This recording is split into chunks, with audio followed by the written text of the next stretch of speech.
Hello beautiful souls, welcome back to another video on Starseed Academy. My name is Jenny. So today I want to talk about your soul family, those very tight-knit group of souls that you incarnate with over and over that might be missing from your life right now. Where are they and why aren't they with you? And what's going on with our Starseed mission that would preclude them joining us?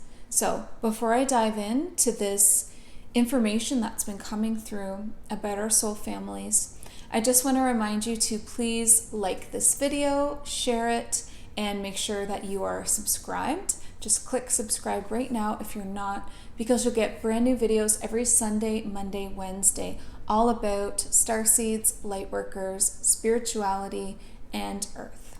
So to start, this is not a normal incarnation for us. We don't have our regular players with us, and that can definitely be felt in your heart when you feel like something is missing. The majority of us do not have our regular crew, like our really close-knit souls that would play our parents, our siblings, our best friends, and our twin flame.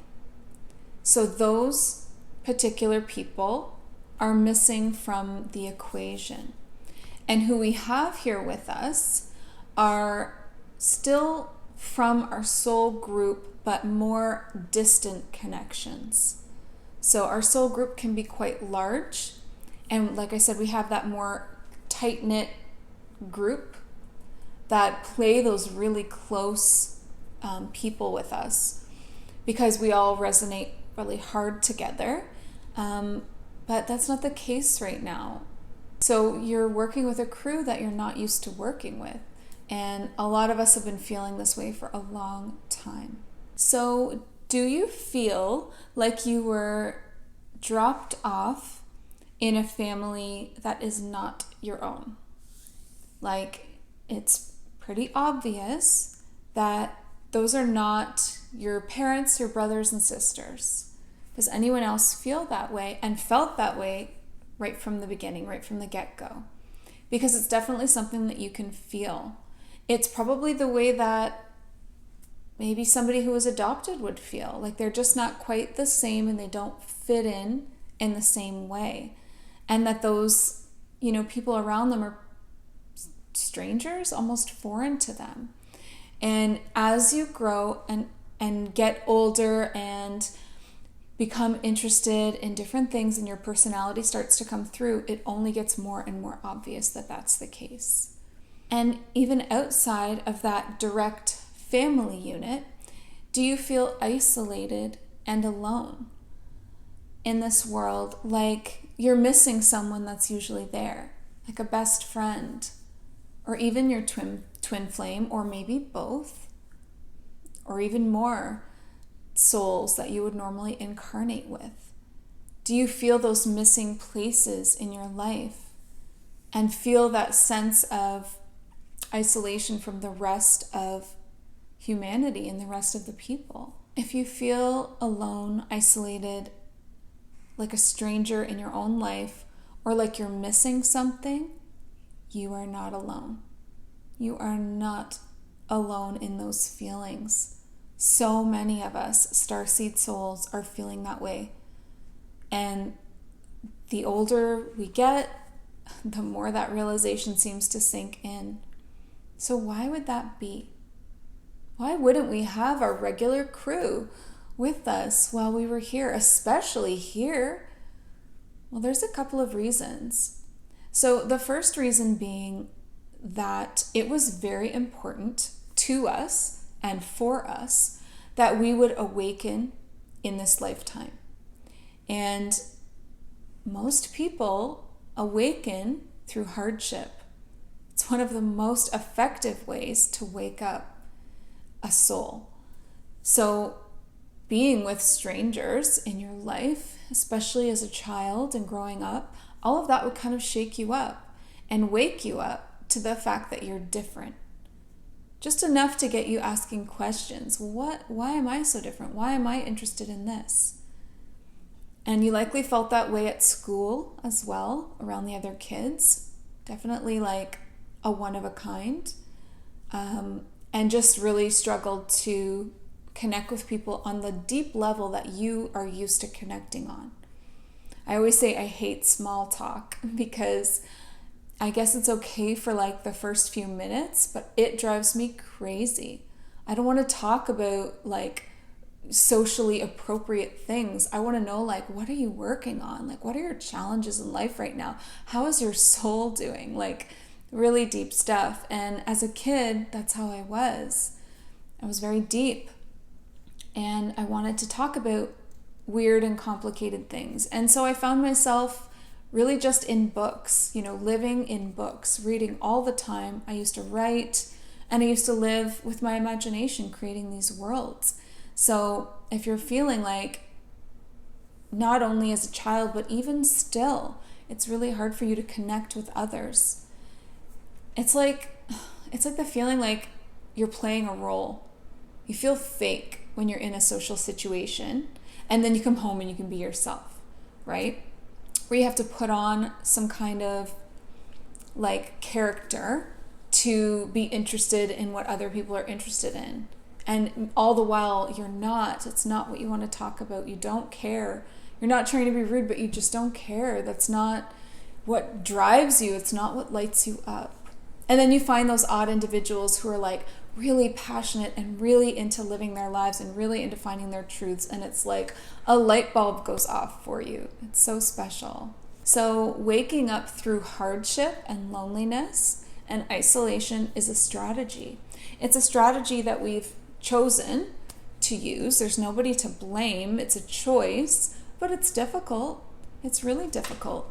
And a lot of us on top of that went ahead and chose really difficult childhoods and family units that were even toxic or abusive.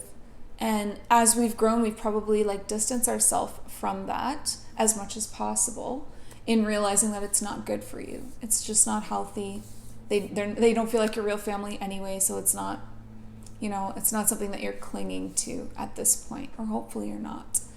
Another reason that this might be happening for you, other than this strategy, is that Earth is a really specific place right now, and it's taking really specific souls.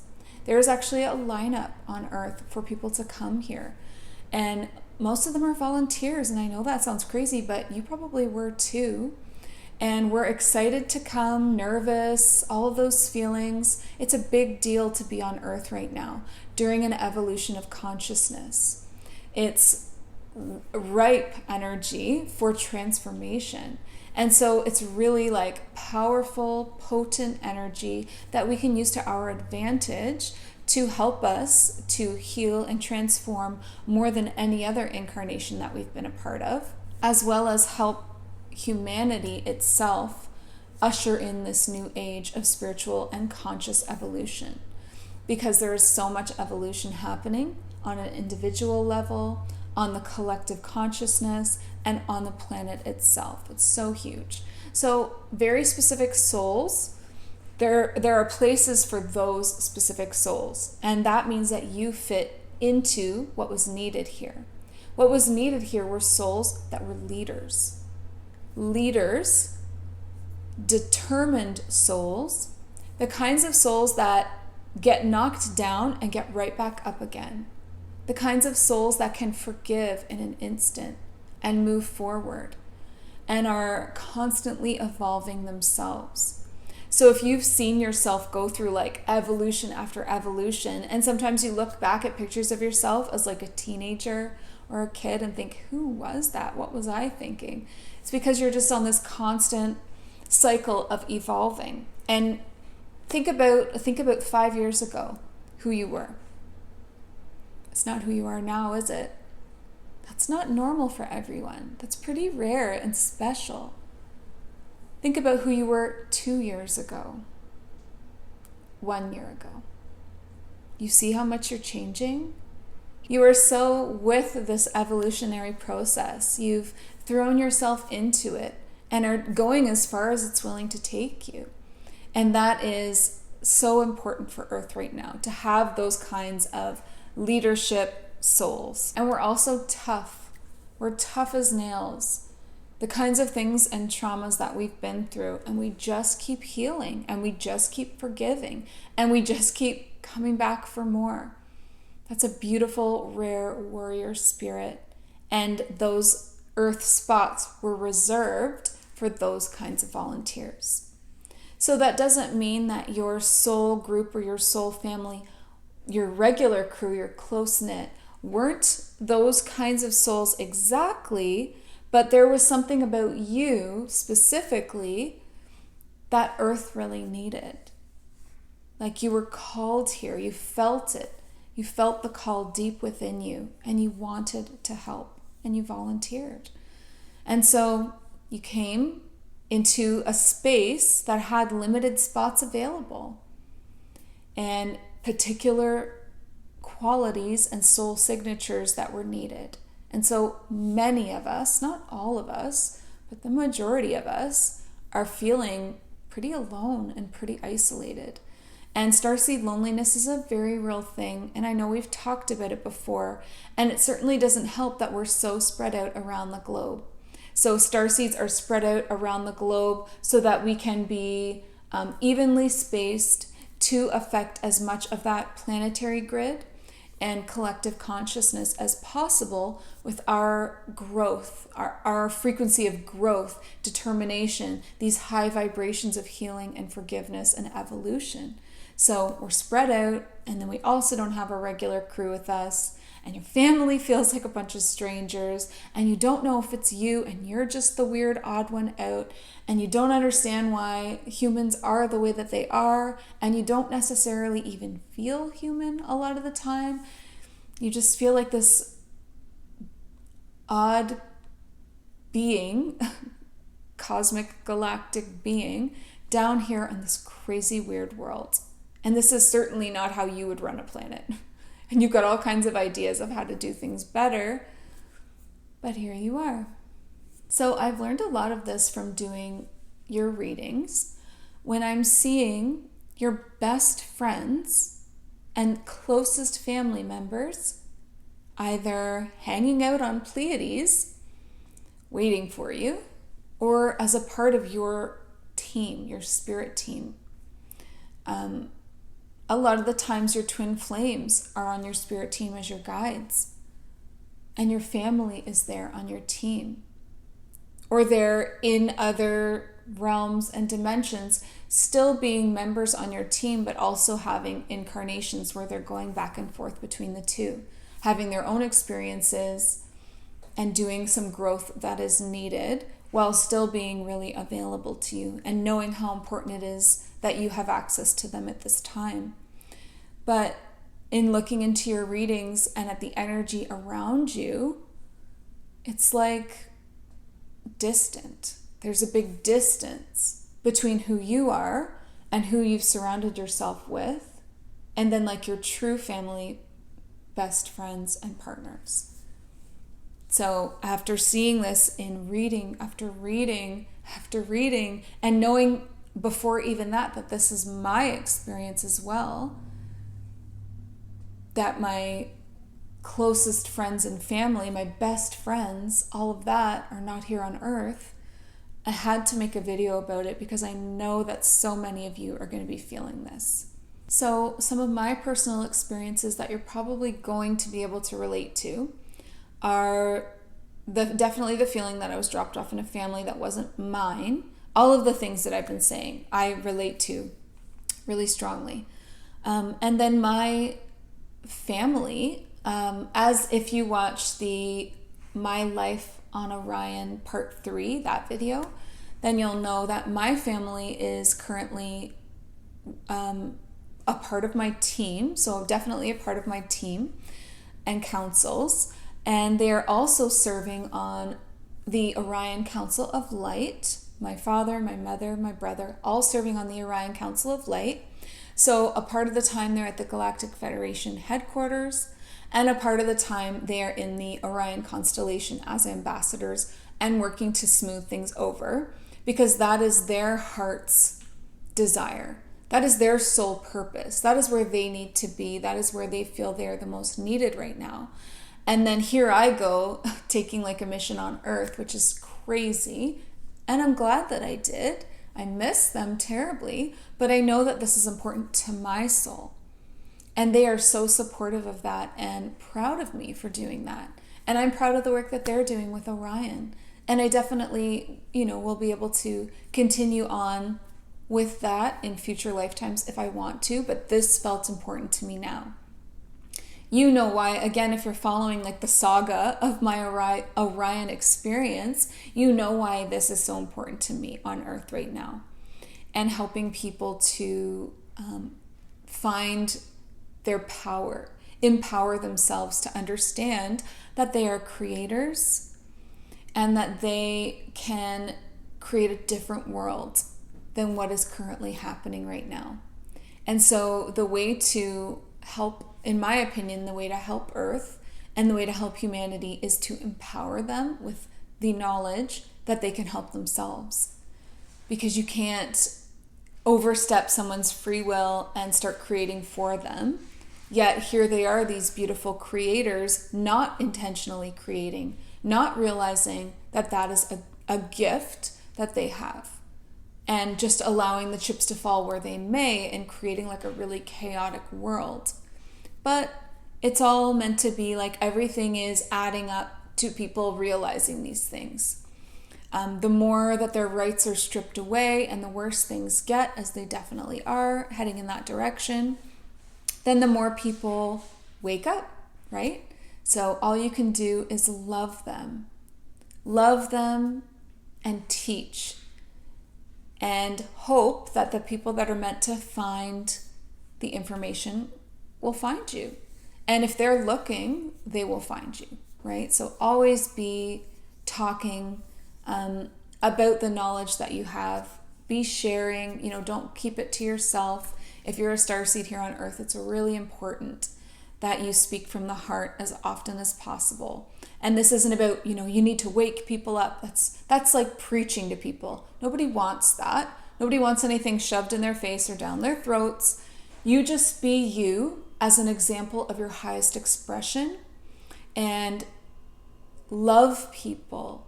Set the example of how unconditional love looks, and forgiveness and compassion and self-love and self-compassion and growth and transformation and evolution and empowerment. We set the examples and we talk about it. And in that way, we bring those frequencies here on Earth now. And people can also find you and learn about it from you. So anyway, that's where my close family are. My best friend Amy is on Pleiades. And then my twin flame isn't incarnated anywhere necessarily. He is in that in-between, right? So you'll hear about the in-between place for a soul that's not in an incarnation, right? So an incarnation means a lifetime, and these happen in these different dimensions. So there's angelic incarnations, all of the incarnations like Andromedan, Arcturian, Pleiadian, Sirian, Earthling, right? So my twin flame, as many of your twin flames I've noticed are, not in any incarnation. So different than where my family and my best friends are doing, though they're still available to me. But my twin flame isn't in an incarnation. He is in the in-between. And so you can learn about that place in my video called What Happens When You Die. And this is this space that people call heaven.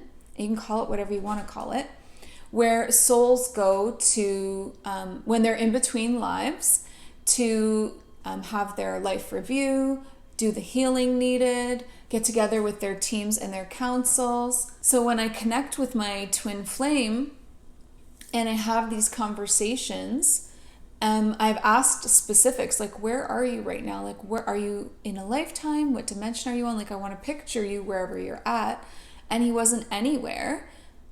He was just like being a member of my team, watching over me, guiding me, watching everything unfold, and being ready and present and waiting.